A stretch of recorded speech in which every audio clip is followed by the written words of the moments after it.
بس کیا جس نے بنیاد رکھی اپنی عمارت کی اللہ کے تقوی پر اور اس کی خوشنودی پر، وہ بہتر ہے، یا وہ جس نے اپنی عمارت کی بنیاد اٹھائی ایک گرتے ہوئے کھوکھلے کنارے پر، پس وہ گر پڑا اس کو لے کر جہنم کے اندر، جہنم کی آگ کے اندر، اور اللہ تعالی راہیاب نہیں کرے گا ظالموں کو۔ لا یزال بنیانہم الذی بنوا ریبۃ،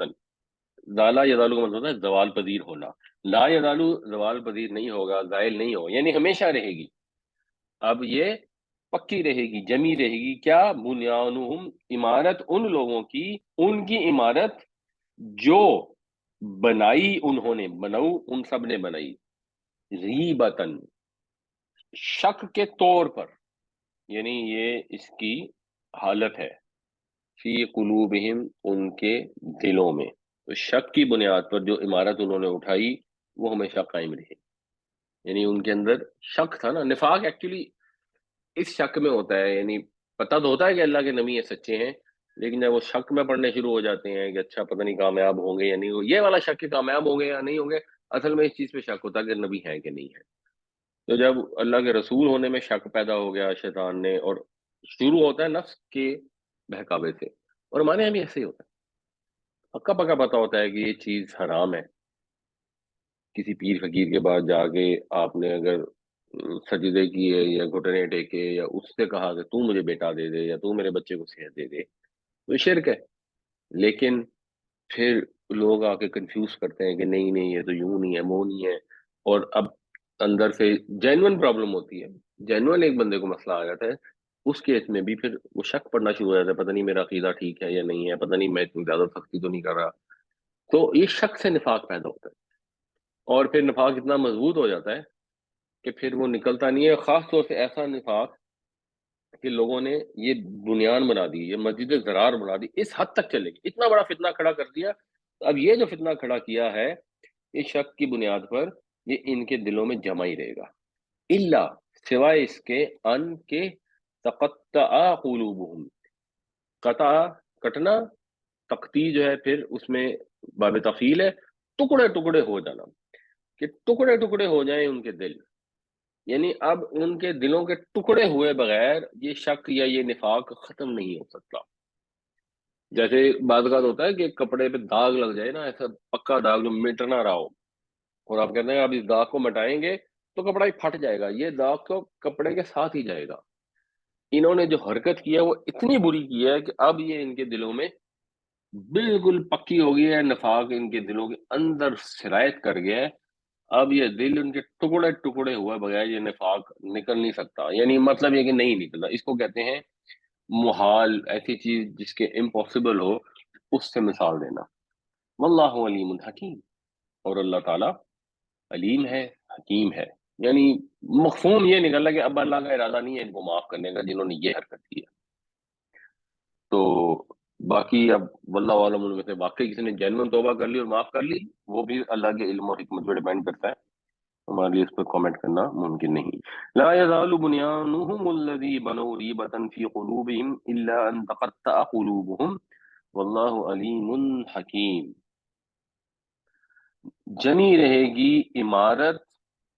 جس کی بنیاد انہوں نے رکھی شک پر ان کے دلوں کے اندر، یہاں تک کہ ان کے دل ہی پاش پاش ہو جائیں، اور اللہ تعالیٰ علیم ہے، حکیم ہے۔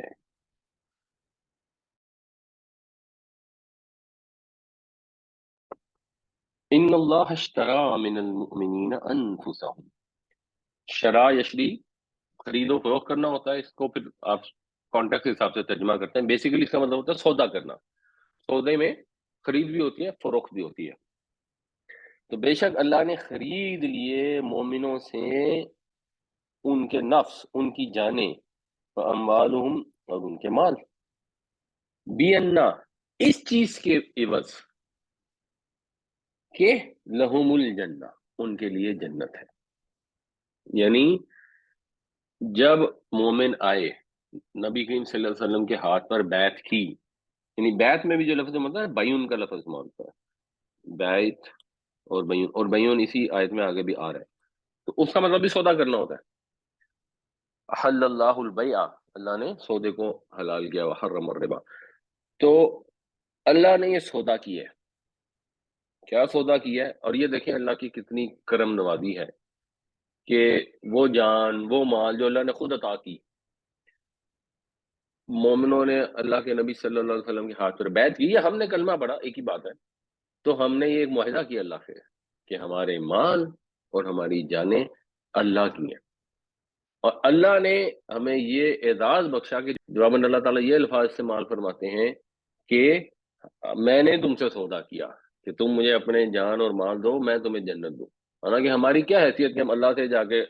ٹریڈ کر سکیں؟ یہ اللہ تعالیٰ کی اپنے بندوں کے ساتھ مہربانی ہے،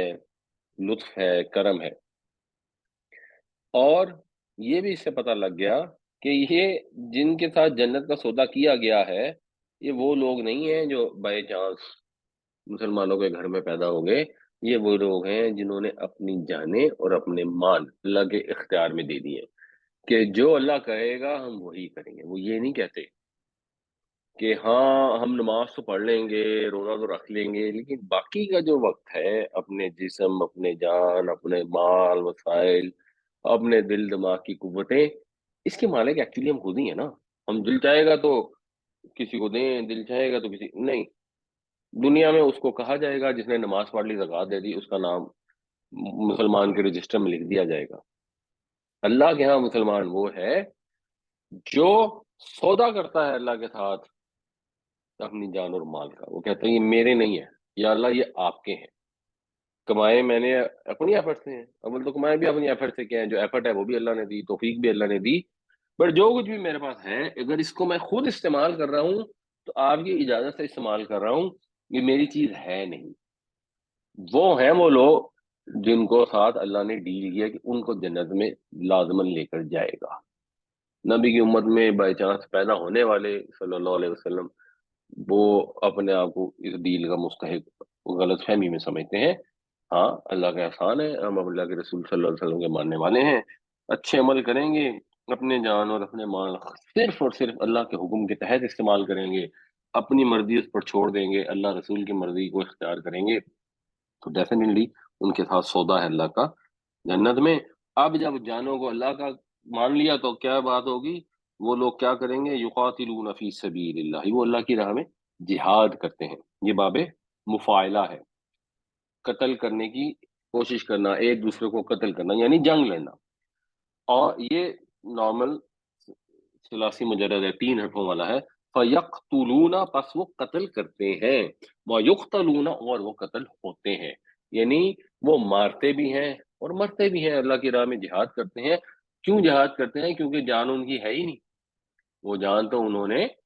اپنے رب کے ہاں بیچ دی ہے۔ اب جب رب نے کہا کہ جہاد کے لیے نکلو تو وہ جہاد کے لیے نکلتے ہیں۔ ان اللہ اشترى من المؤمنین انفسهم واموالهم بان لهم الجنہ یقاتلون فی سبیل اللہ فیقتلون ویقتلون، بے شک اللہ نے خرید لی ہیں مومنوں سے ان کی جانیں اور مال، اس کے عوض کے ان کے لیے جنت ہے، وہ جہاد کرتے ہیں اللہ کے راستے میں، وہ قتال کرتے ہیں اللہ کے راستے میں، پس مارتے بھی ہیں اور مرتے بھی ہیں۔ بعدن علیہ حقا فی التوراۃ والانجیل والقرآن، یہ وعدہ ہے علیہ، اس کے اوپر، یعنی اس کے ذمہ، یہ اللہ کے ذمہ ایک وعدہ ہے۔ کون سا وعدہ ہے؟ سچا، یہ اللہ کے ذمہ ایک سچا وعدہ ہے، یعنی اللہ نے اپنے ذمہ واجب کر لیا ہے کہ جو جان مال کی قربانی دے گا میرے راستے میں نے اس کے لیے جنت واجب کر دی ہے، میری ذمہ داری ہے اس کو جنت ملے گی۔ اور یہ وعدہ تورات میں، انجیل میں، قرآن میں، سب میں یہ بیان کیا ہے۔ ومن اوفا بعہدہ من اللہ، اور اس سے بڑھ کر کون ہو سکتا ہے وعدے کو وفا کرنے والا اللہ سے زیادہ؟ یعنی وفا یفی کا مطلب ہوتا ہے کسی چیز کو پورا کرنا، اوفا یوفی کا مطلب ہوتا ہے وعدہ پورا کرنا، اور یہ جو ہے یہ اکبر کے وزن میں ہے ایکچولی، زیادہ بڑا، زیادہ وفا کرنے والا، من اللہ، اللہ سے زیادہ وعدے کو وفا کرنے والا کون ہو سکتا ہے؟ فَاسْتَبْشِرُوا، پس خوشی مناؤ، بِبَيْعِكُمْ، اپنے سودے پر، الذی بایعتم بہ، جو تم نے کیا ہے اس کے ساتھ. جو بیعت کا لفظ ہوتا ہے ویسے وہ اللہ کے ساتھ آتا ہے، اس میں بھی ایک طرح سے سودا ہی ہوتا ہے جب کسی کے ہاتھ پر بیعت کی جاتی ہے. اور ظاہر ہے ہماری ہاتھ بیعت جو ہے وہ صرف اللہ کے رسول صلی اللہ علیہ وسلم کے ہاتھ پر ہے دینی لحاظ سے، اور آپ ایسے بیعت امیر کے ہاتھ پر کرتے ہیں کہ جی آپ کا حکم ہم مانیں گے دنیاوی لحاظ سے. بس دو ہی بیعتیں ہیں اور اس کے علاوہ وہ بیعت ہو نہیں سکتی. یہ جو پیروں فقیروں کے یہاں جا کے بیعت کر رہتے ہیں وہ پتہ نہیں کہاں سے آئی ہے. تو خوشی مناؤ اس سودے کی جو تم نے اللہ کے ساتھ کیا ہے. وَذَلِكَ هُوَ الْفَوْزُ الْعَظِيمُ، اور یہی تو ہے اصل میں بڑی کامیابی. یعنی ذالکہ ہو گیا جو پیچھے بات ہو رہی ہے اس کے لیے ریفر کیا. اب ہوا کا بھی وہی مطلب ہے وہ، تو پھر یہ اس میں ایمفیسس آ جاتا ہے تو آپ کہیں گے یہی تو ہے، دراصل یہی تو فوز عظیم ہے، بڑی کامیابی ہے. یہ جو اپنے مال بچا بچا کے کما کما کے صحیح یا غلط طریقے سے اکٹھے کیے اور اس پر خوشیاں منائی کہ میرے پاس کتنے پیسے ہو گئے ہیں، بینک بیلنس ہو گیا ہے، پلاٹ ہو گئے ہیں، یہ ہو گیا، پلان ہو گیا ہے، میں کتنا سکسیسفل ہوں. یہ جو کتابیں ہوتی ہیں سکسیس کی، موٹیویشنل اسپیکر جس کے متعلق لوگوں کو موٹیویٹ کرتے ہیں کہ آپ نے سکسیس کیسے حاصل کرنی ہے، وہ ساری کتابیں جو ہوتی ہیں وہ دنیا کی چند روزہ زندگی کے متعلق ہوتی ہیں. اللہ تعالیٰ بتا رہے ہیں کہ اصل جو بادشاہی ہے، اصل جو کامیابی ہے، اصل جو سکسیس ہے وہ ابدی زندگی کی بادشاہی ہے. وہ بائبل میں اس لیے الفاظ استعمال ہوتے ہیں کنگڈم آف ہیون. تو وہ بادشاہی ہے، اس کنگڈم کے اندر وہ داخل ہوں گے جنہوں نے اپنے مال اپنے جان اللہ کے ہاتھ بیچ دیے ہیں. جس نے بیچ دیے ہیں تو پھر اس کو ابھی سے خوشخبری ہے، ابھی سے خوشی منانا شروع کر دے. اس کا دل باغ باغ ہونا چاہیے کہ جو تم نے بیچا ہے، اگر تمہیں اندر سے پتا ہے کہ میں نے بیچ دیا ہے تو پھر جو اللہ نے وعدہ کیا ہے اس کے لیے تیار رہو. اللہ کا وعدہ پورا ضرور ہوگا. یہاں پہ تمہیں اس کے لیے کوئی تکلیف اٹھانی پڑے گی، اپنا مال کوئی تھوڑا بہت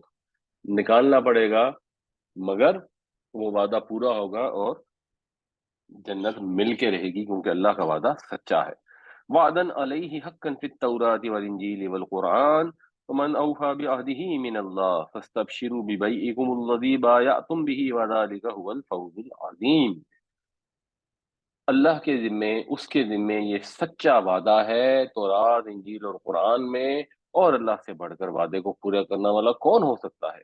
بس خوشیاں مناؤ اس سودے پر جو تم نے کیا ہے اس کے ساتھ، اور اصل میں یہی بڑی کامیابی ہے. التائبون العابدون الحامدون، اب ان کی خوبیاں بیان ہو رہی ہیں. وہ لوگ جنہوں نے یہ وعدہ کیا ہے کہ وہ توبہ کرتے رہنے والے ہیں، بار بار پلٹنے والے ہیں اللہ کی طرف. کمی کوتاہی ہوتی ہے اللہ کی طرف پلٹتے ہیں، نہیں بھی کوئی فوری طور پہ گناہ ہوا ہوتا تب بھی اللہ کے ہاں توبہ کرتے ہیں، اللہ کی طرف رجوع کرتے ہیں. جیسے نبی کریم صلی اللہ علیہ وسلم نے فرمایا کہ میں دن میں 70 دفعہ استغفار کرتا ہوں. آپ تو ہر کمی کوتاہی سے یا گناہ سے پاک تھے. تو انسان بار بار اللہ کو یاد کرتا ہے، اس پر رجوع کرتا ہے، تو یہ توبہ ہے جو پھر اس کا قدم رستے سے ہٹنے نہیں دیتی. پھر وہ عبادت بھی کرتا ہے. عبادت کرنا بھی ضروری ہے، حقوق العباد صرف ضروری نہیں ہے، حقوق اللہ بھی بڑے ضروری ہیں، دونوں ضروری ہیں. الحامدون، اور وہ پھر حمد کرتے ہیں. جب عبادت کرتے ہیں تو عبادت کے بعد یہ انڈرسٹینڈنگ ہے کہ ہم نے جو عبادت کے اندر جس کو کہنا چاہیے عبادت کی روح ہے وہ الحمدللہ رب العالمین ہے، کہ ہم یہ جو کچھ بھی کر رہے ہیں یہ اللہ کی شکر گزاری میں کر رہے ہیں، اس کی نعمتوں کے اعتراف میں کر رہے ہیں. اگر انسان کے اندر یہ حمد کی کیفیت نہ ہو، اپنے رب کی شکر گزاری کی، اس کی جو نعمتیں ہیں ان کے اعتراف کا احساس نہ ہو، تو وہ عبادت ہوتی ہے بیسیکلی ایسے ہی چکرے ماری اور آ گئے. بٹ جب وہ فوکس ہوتا ہے کہ بندہ کہے کہ اچھا میرے رب نے مجھے مال دیا ہے، اب یہ زکوٰۃ اس میں لازمی ہے، یہ انفاق ہے، اللہ نے مجھے دیا ہے، میں اللہ کے دیے میں سے دے رہا ہوں، یا اللہ تیرا شکر ہے تو نے مجھے بھی دیا اور مجھے اس قابل بھی بنایا کہ میں کسی اور کو دوں. یہ فیلنگ، یہ احساس، اس سے عبادت عبادت بنتی ہے. ورنہ وہ رسم و رواج ہے. علامہ اقبال کا ایک شعر بھی ہے نا کہ رسم ادا باقی ہے، روح بلالی نہ رہی. السائحون، سایہ ہونا کا ویسے تو لفظی مطلب ہے سیاحت، جو اردو میں بھی سوال ہوتا ہے چلنا پھرنا، لیکن مذہبی لحاظ سے سیاحت کیا ہوتی تھی کہ یہ جو پرانے زمانے کے جو پچھلے ریلیجنس کے لوگ تھے یہ نکلا کرتے تھے گھر بار چھوڑ کر، اور عبادت کے لیے نکلتے تھے۔ اب ہمارے ریلیجن میں وہ جو گھر بار چھوڑ کر عبادت کے لیے نکلنا ہے، بنیادی طور پہ وہ جہاد بھی ہو سکتا ہے، وہ بھی ایک عبادت ہے جس کے لیے آپ کو سیاحت کرنی پڑتی ہے، نکلنا پڑتا ہے، اور ویسے جو عام حالات میں اس کا جو مظہر ہے وہ حج اور عمرہ ہے، کہ اپنا گھر چھوڑ کے نکلتے ہیں، جب حج پر پہنچتے ہیں تو بالکل آپ نے دو چادریں کی ہوتی ہیں، اور ویسے مزدلفہ کے اندر مثال کے طور پر اب چھت بھی نہیں ہوتی اور آپ نے زمین پہ لیٹنا یا سونا ہوتا ہے، یہ سارا جو طریقہ کار ہے یہ اس کی ریپرزنٹیشن ہے۔ اور اسلام میں اتنی رہبانیت، اتنی صحت رہ گئی ہے، جو باقی تھی کہ اپنا گھر بار چھوڑا اور بعد نکل گئے، پیچھے سے گھر والے کھائیں پیئیں جیے مرے کو پرواہ نہیں۔ یہ ہو سکتا ہے کسی اور امت میں یا ان کے اپنے بنائے ہوئے طریقوں میں یہ جائز ہو، اسلام میں وہ والی صحت نہیں ہے، جو نبی کریم صلی اللہ علیہ وسلم نے صحت ہمیں بتائی ہے وہ ہے الراکعون الساجدون، رکوع کرنے والے، سجدہ کرنے والے۔ رکوع سجدہ میں دونوں چیزیں ہیں، فرض نمازیں بھی ہیں، اور عام طور پہ اس سے جو مفہوم ہوتا ہے وہ تہجد کی نماز اس سے زیادہ مراد ہوتی ہے، اگر آپ قرآن کے اوورال ٹیسٹ کو سمجھیں۔ ویسے بہرحال اس کا مطلب ہے نمازیں پڑھنے والے، العامرون بالمعروف، اچھے کام کا حکم دینے والے۔ یہ جو لوگ جنہوں نے اللہ کے ساتھ سودا کر لیا ہے، یہ اپنا ہی سودا نہیں کیا، معاشرے میں پھرتے ہیں، لوگوں کو بھی اچھے کام کا حکم کرتے ہیں، ان کو بھی کہتے ہیں بھائی نماز پڑھو۔ اور ویسے جو اچھے کام کا حکم دینا ہے وہ اتنا مشکل نہیں ہے، اصل مشکل ہے وَالنَّاهُونَ عَنِ الْمُنْکَرِ، اور منع کرنے والے برائی سے، یہ بڑا مشکل ہے۔ جب آپ کسی کو منع کرتے ہیں نا کہ بھائی یہ غلط کام نہ کرو، اصل مشکل وہاں آتی ہے۔ آپ کو بیٹا نماز پڑھو، نماز پڑھو گے، ہاں جی ہاں جی آپ ٹھیک کہہ رہے ہیں، آپ اس کو یہ جو تم کام کر رہے ہو، یہ جو تم بات بات پہ انگریزی الفاظ نامعقول زبان سے نکالتے ہو، یہ تو بڑی بدتمیزی ہے، یہ تو اللہ کے نبی صلی اللہ علیہ وسلم نے تو اخلاق ہمیں یہ نہیں سکھائے۔ تمہیں گالیاں بکنے کی عادت ہے، یہ تمہیں ہر چیز پہ غصہ چڑھ جاتا ہے، یہ جو تم سود کا کاروبار کر رہے ہو، یہ جو تم شادی کے اوپر اسراف کر رہے ہو، یہ جو تم فضول خرچیاں کر رہے ہو، یہ تو بالکل دین کے خلاف ہے۔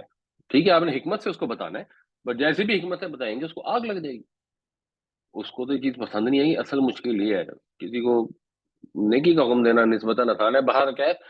مسئلہ یہ ہے کہ امر بالمعروف اور نہی عن المنکر بھی ان لوگوں کو کرنا پڑے گا، وہ صرف دوسروں کے خیر و شر سے بے تعلق ہو کر اپنی زندگی پہ فوکس نہیں کر سکتے۔ جن کے اندر یہ تڑپ ہو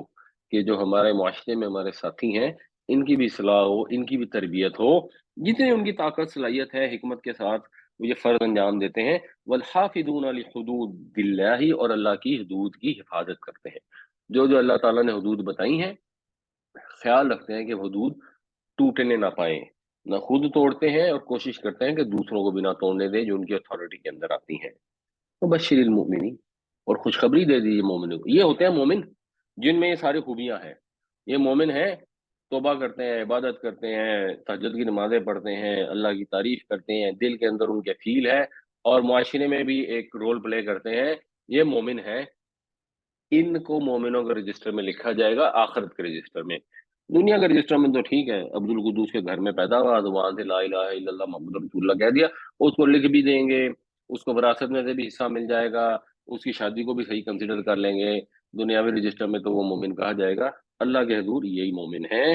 التائبون العابدون الحامدون السائحون الراکعون الساجدون العامرون بالمعروف والناہون عن المنکر والحافظون لحدود اللہ وبشر المؤمنین۔ توبہ کرنے والے، عبادت کرنے والے، حمد کرنے والے، سیاحت کرنے والے، رکوع سجدہ کرنے والے، امر بالمعروف اور نہی عن المنکر کرنے والے، اور اللہ کی حدود کی حفاظت کرنے والے، اور خوشخبری سنا دیجئے مومنوں کو۔